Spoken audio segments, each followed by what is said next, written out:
তুমি অনন্ত বিস্তৃত আকাশ হলে আমি তোমাকে পাওয়ার জন্য সেখানে পাখি হলাম। তুমি আকাশ থেকে নেমে নিশ্চিম সমুদ্র হলে আমি তোমাকে পাওয়ার জন্য সেখানে বর্ণিল মাছ হলাম। তুমি সমুদ্র থেকে মাটিতে এসে দিগন্ত প্লাবিত প্রান্তর হলে আমি ক্লান্ত দেহ নিয়ে সেখানে সবুজ শস্যের সম্ভার হলাম।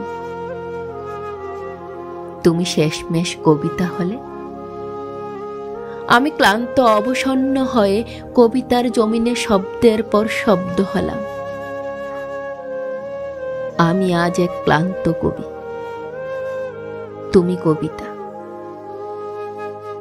তুমি আর অন্য কিছু হলে আর কিছু হওয়ার সাধ্য আমার নেই। প্রেমের জন্য মানুষ এর চেয়ে বড় আর কিছু হতে পারে না।